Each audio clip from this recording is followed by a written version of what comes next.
strategi bernegaranya Bung Karno. Ide jenius Bung Karno mempesona dunia. Indonesia akan membiayai negara non-blok ekonominya tadi. Namun dunia tidak berhenti di situ. Tiongkok mengambil ide Bung Karno. Mereka tanpa jaminan sumber alam mineral metal berani melawan hegemoni negara superpower di tahun 90-an, di mana Amerika lagi fokus di Timur Tengah. Sekarang, mengapa kita tidak sempurnakan lagi ide Bung Karno, ide Patih Gajah Mada, ide Tiongkok dengan menggunakan sumber daya alam dan rupiah?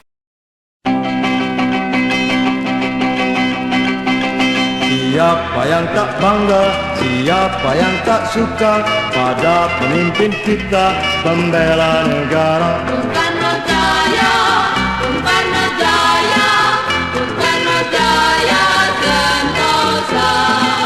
Bung Karno Jaya, Bung Karno Jaya, Bung Karno Jaya Sentosa.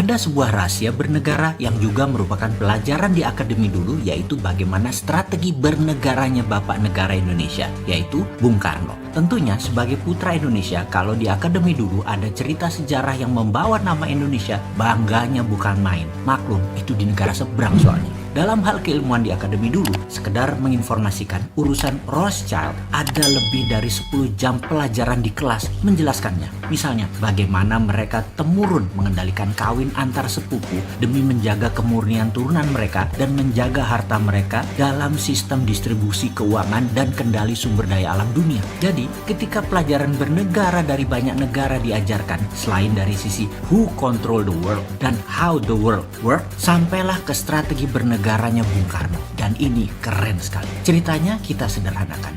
Di dalam membuat mineral 99,9%, misalnya emas, platinum, perak, itu prosesnya dari gunung, batuan atau tanah, diambil, diproses tambang, dimasukkan smelter, di refining, jadilah metal murni. Metal murni dari mineral tambang. Proses membuat 1 kg emas dengan 1 ton emas ya sama saja mata rantainya. Disinilah kejeniusannya Bung Karno dimulai. Dia merasa mengapa harus menunggu mineral metal itu ada dulu baru kita manfaatkan sebagai alat jual beli metal atau alat tawar, dijadikan underlying terbitnya mata uang atau currency. Oleh Bung Karno apa yang dilakukan? Data di gunung, dihitung cost accountingnya, maka diperkirakan misalnya dengan kecepatan 10 tahun nantinya akan dapat 1000 ton emas misalnya. Maka ketimbang nunggu 1000 ton itu ada, rupiah di print saja senilai 1000 ton emas sekarang, di mana modal untuk membuat 1000 ton emas tersebut mulai dari mining proses hingga pemurnian refining, katakanlah 30%-nya. Lah,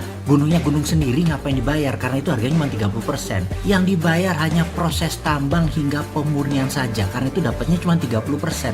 Yang 70% uang cetak tadi untuk membangun proyek produktif. Dan proyek produktif seperti industri tidak harus di Indonesia, bisa di luar negeri. Proyek industri tadi adalah underlying lapis kedua selain emas dan hasil metal mineral tambang di Indonesia tadi. Dengan ide tadi, maka di tahun 1955 sebagai dasar undangan 50 negara hadir di Indonesia dalam konferensi Asia Afrika, dikatakan bahwa mereka atau kita bersama-sama akan membangun poros tengah negara non-blok, tidak miring ke Soviet, tidak miring ke NATO Amerika. Non-blok akan membangun kekuatan ekonomi dengan porosnya Indonesia dan akan membiayai banyak proyek industri di negara-negara non-blok. Apa yang terjadi? Benarlah hadir pemimpin revolusi dari setiap negara dalam undangan tadi. Tiongkok, India, Pakistan, Mesir, Korea Utara, Kuba, semua tokoh revolusioner semua mengharap dukungan Indonesia. Bayangkan ada Nehru, Gamal Abdul Nasser, Bhutto, Mao, dan tokoh legendaris dunia lainnya hadir di Bandung, kota kecil dari negara yang baru 10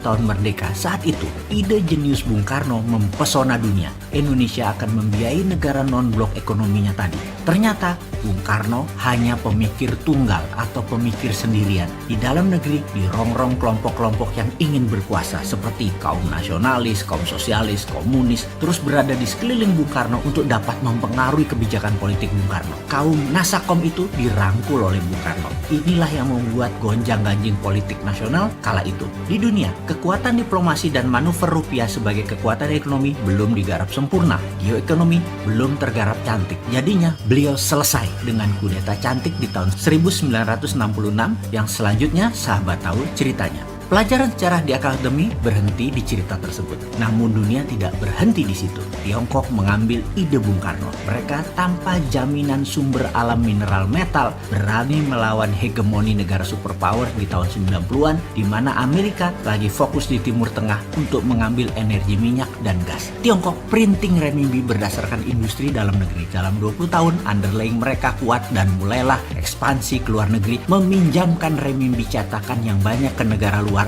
dengan nama obor One Belt One Road. Lebih sempurna rencana Tiongkok bukan hanya meminjamkan renminbi, tetapi juga teknologi, peralatan permesinan, tenaga kerja, semua harus dari Tiongkok. Sempurna rencana mereka jauh lebih baik daripada rencana awal Bung Karno. Ide Bung Karno jenius, tapi anak cucu dan putra bangsa nggak paham akan geopolitiknya Bung Karno. Strateginya mudah dibaca waktu itu dan mudah dipatahkan karena Bung Karno sendirian. Sekarang, mengapa kita tidak sempurnakan lagi ide Bung Karno, ide Patih Gajah Mada, ide Tiongkok dengan menggunakan sumber daya alam dan rupiah? Beranikah kita melakukannya? Sekarang kita tidak boleh terjebak obor Tiongkok lagi dan permainan hutang serta bunga IMF Amerika. Kita harus bermain cantik di antara dua kekuatan. Dengan kekuatan mineral road, kita mengingatkan jangan miring ke Amerika, jangan miring ke Tiongkok. Saat ini kita miring ke salah satu sisi.